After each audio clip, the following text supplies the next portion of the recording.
यार कभी सोचा है आपने आपके पड़ोस में, आपसे बस कुछ कदम दूर क्या हो सकता है? एक ऐसी जगह है जिसे आप रोज देखते हो। वहां कितना बड़ा राज, कितना बड़ा हॉरर छिपा हो सकता है। नॉर्मल सी लगने वाली एक कोठी, सेक्टर 31 नोएडा के अंदर, जो कोठी नंबर था D5।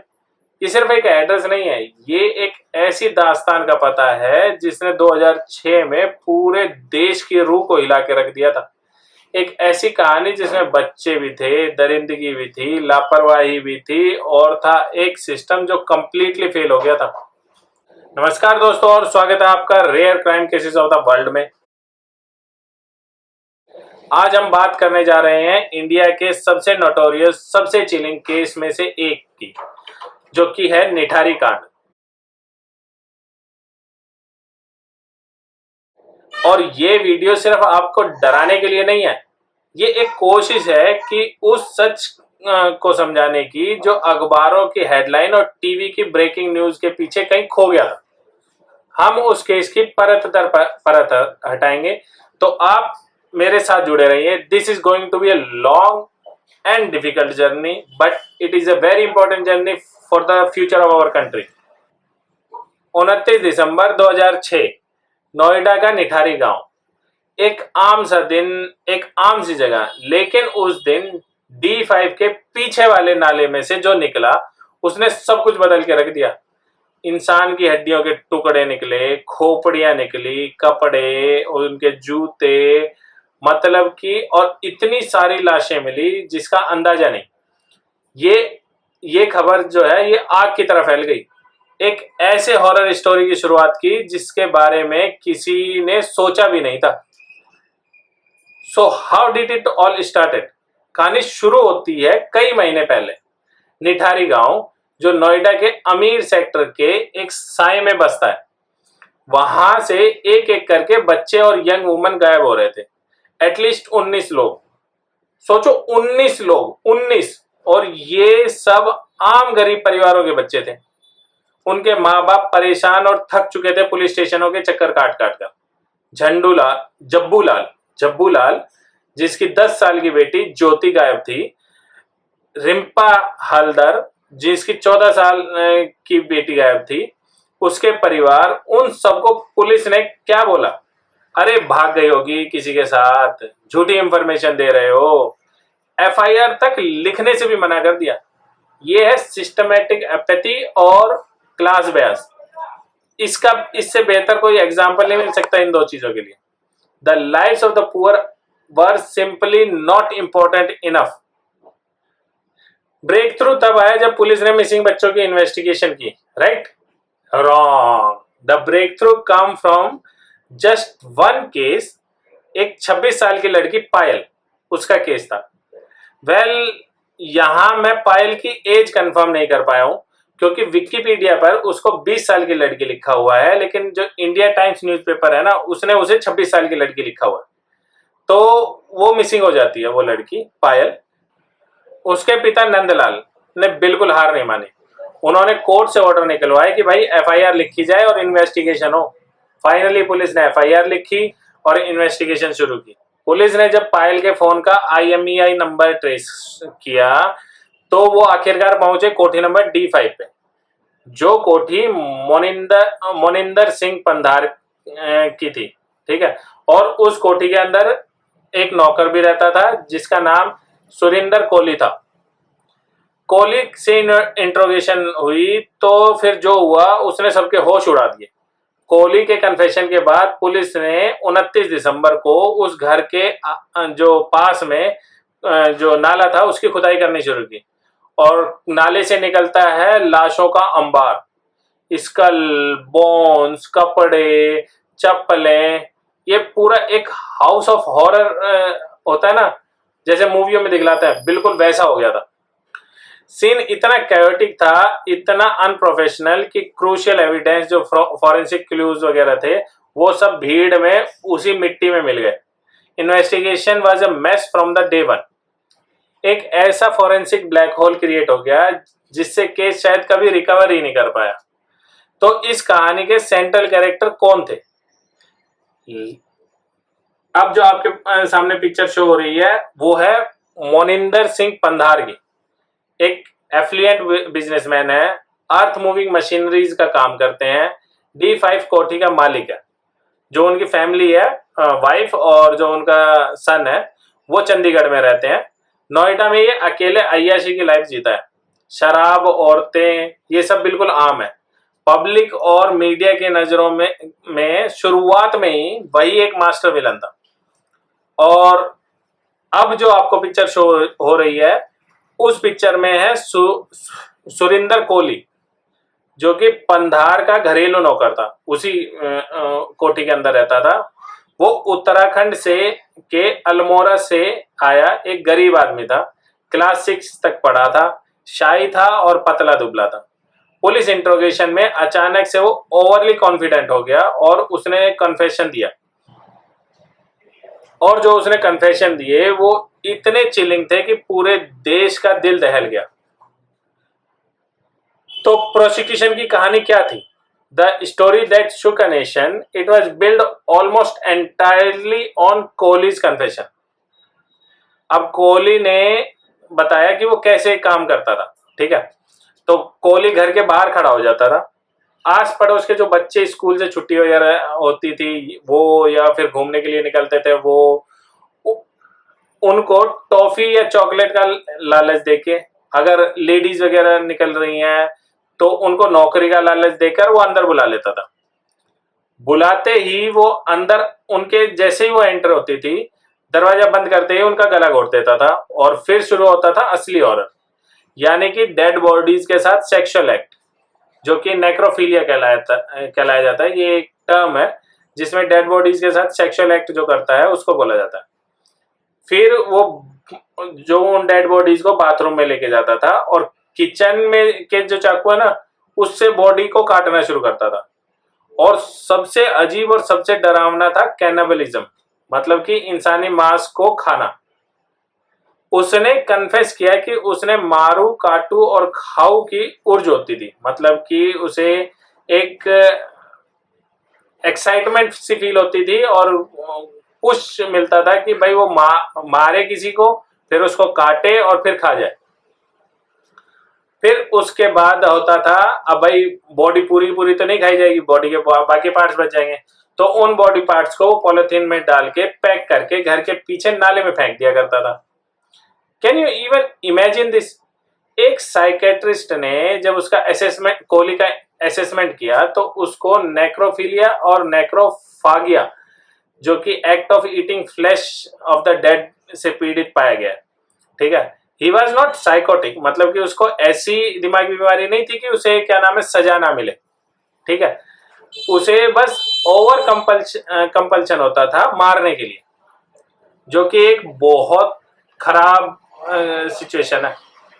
मीडिया और इन्वेस्टिगेटर के लिए कोहली एक परफेक्ट विलन सा बन गया था। एक तो गरीब था, अनएजुकेटेड था, दलित था, और ऐसी दरिंदगी को वो कन्फेस भी कर रहा था कि हाँ भाई ये मैंने की है। तो उसको डिमोनाइज करना, निठारी मॉन्स्टर बुलाना बहुत ज्यादा आसान हो गया। It satisfied the public demand for a monster. लेकिन क्या ये कहानी इतनी सिंपल है? इलाहाबाद हाई कोर्ट ने लेटर पॉइंट आउट किया समथिंग बहुत ज्यादा डिस्टर्बिंग, ठीक है।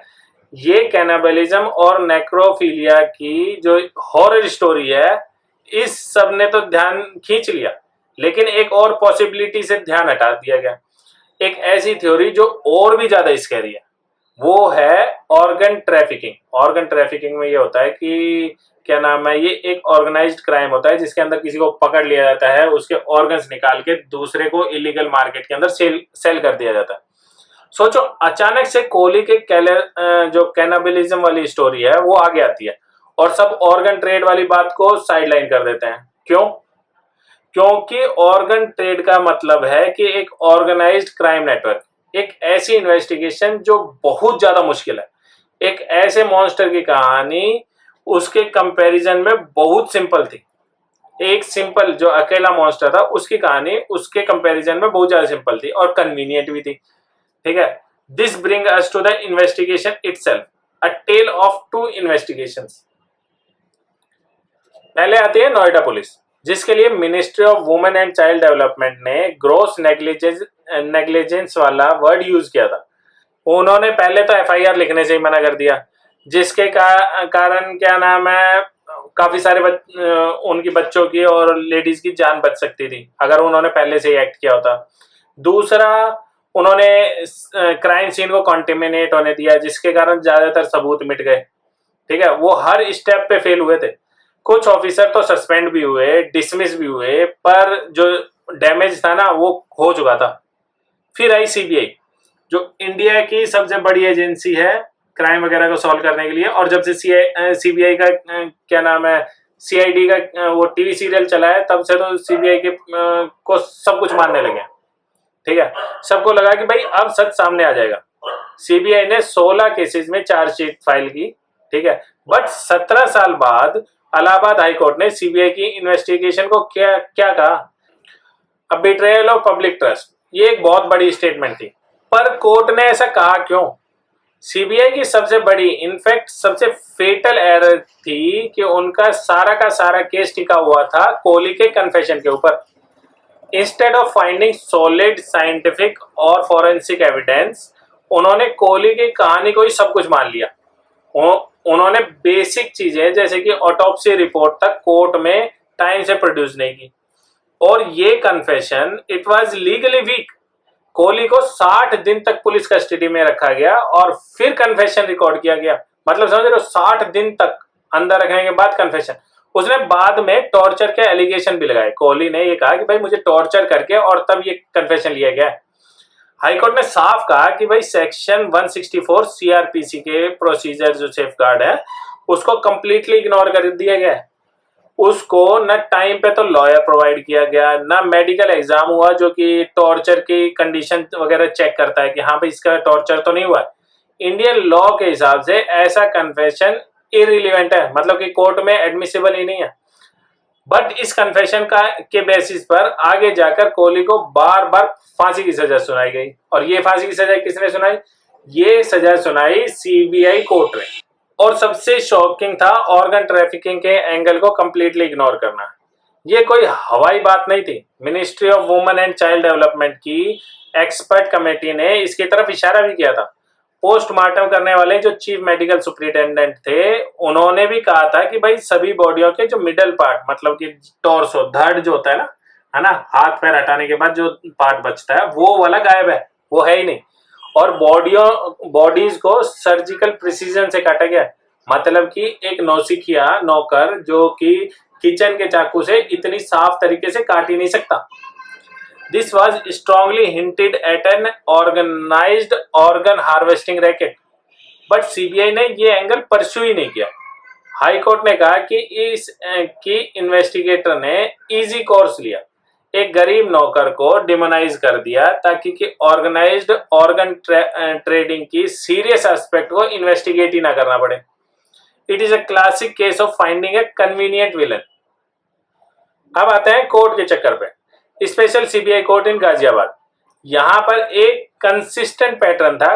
कोहली को कन्विक्ट कर दिया गया था, डेथ सेंटेंस दे दिया गया था। पंधार को भी कन्विक्ट कर दिया गया था और डेथ सेंटेंस दे दिया गया था। लेकिन मेरी एक चीज समझ में नहीं आई, जब उनके पास सबूत पूरे नहीं थे तो ये सब डेथ सेंटेंस हुए कैसे? 2009 से 2021 के बीच कोहली को 12 से ज्यादा मामलों में मौत की सजा सुनाई गई और पंधार को भी 2 केसों में मौत की सजा सुनाई गई। ट्रायल कोर्ट ने क्राइम को रेयरेस्ट ऑफ द रेयर माना और कोहली के कन्फेशन को वैलिड माना। सीबीआई की एविडेंस को सफिशिएंट माना गया और पब्लिक में एक नैरेटिव सा बन गया कि भाई केस सॉल्व हो चुका है, गुनहगार पकड़े गए हैं और अब उन्हें फांसी होगी। फिर आती है तारीख 16 अक्टूबर 2023। इलाहाबाद हाईकोर्ट ने जैसे एक झटके में सब कुछ पलट के रख दिया। एक जो कोर्ट की जजों की बेंच थी उसने कोहली को 12 केसों के अंदर बरी कर दिया। पंधार को भी जो उसके ऊपर 2 केस थे उन दोनों में उसको भी फ्री कर दिया गया। पर रीजंस क्या थे? आखिर क्यों कोर्ट ने उसको क्या नाम है बरी कर दिया गया? ठीक है, जिनको फांसी की सजा मिल चुकी है। तो कोर्ट ने इसका वो भी बताया, रीजन भी बताया कि भाई जो इन्वेस्टिगेशन है वो शुरू से ही गलत है, शुरू से ही बॉज्ड अप है। ठीक है, कन्फेशन जो था कोहली का वो भी इनएडमिसिबल था क्योंकि उसे शायद टॉर्चर के अंदर लिया गया था और प्रोसीजर को फॉलो नहीं किया गया तो ये भी तुम कंफर्म नहीं कर सकते थे कि भाई उसे टॉर्चर में किया गया या नहीं। बाकी कोहली ने भी कहा था कि भाई मुझे टॉर्चर किया गया। There was no other solid evidence to prove the case beyond the reasonable doubt. Reasonable doubt के अलावा कोई सॉलिड प्रूफ था ही नहीं, ठीक है। The accused did not get a fair trial which is a fundamental right. और CBI ने जो इन्वेस्टिगेशन थी वो क्या नाम है ऑर्गन ट्रेड वाले एंगल से तो की ही नहीं। सोचो इसके बारे में, एक आदमी को 12 बार फांसी की सजा मिली है, उसके जो उसकी मर्सी पिटीशन हर बार रिजेक्ट हो गई है जब भी उसने भेजी है, और वो फांसी से कुछ घंटे के दूरी पे है। और फिर एक हाई कोर्ट कहता है कि भाई पूरा इन्वेस्टिगेशन ही बोस्ड अप है और एविडेंस इनसफिशिएंट है इसको फांसी की सजा देने के लिए। The case is a powerful argument against the death penalty in the flawed justice system. But ये सिर्फ कोर्ट में, ये केस जो है ये सिर्फ कोर्ट में नहीं लड़ा जा रहा था, एक और अदालत थी, the court of the public opinion. Nithari was a classic trial of media. जैसे ही हड्डियां मिली, मीडिया का जो कवरेज था वो पूरा रिलेटलेस हो गया। ग्रूसम डिटेल्स, बच्चे, सेक्सुअल असॉल्ट, कैनाबलिज्म, ये सारी की सारी जो रेसिपी थी ये उनको बहुत ज्यादा हाई टीआरपी दिला सकती थी। एक लीडिंग न्यूज़पेपर ने तो छाप दिया कि भाई जो पंधार का घर है उसके तंदूर के अंदर से पीसेस ऑफ ह्यूमन फ्लैश मिले हैं। ये बाद में झूठ साबित हुआ, बट तब तक जनता की नजरों में वो गुनहगार बन चुके थे। मतलब कि जो वो प्राइम सस्पेक्ट थे उनको गुनहगार जनता ने तो मान भी लिया था। कोहली को निठारी मॉन्स्टर का टैग दे दिया गया था। एक मॉब एटमॉस्फेयर क्रिएट हो गया था जिससे जो कि क्या नाम है पुलिस और जुडिशियरी पर प्रेशर बना रहा था कि भाई जल्दी से जल्दी इसका क्या नाम है वो करो, जस्टिस करो।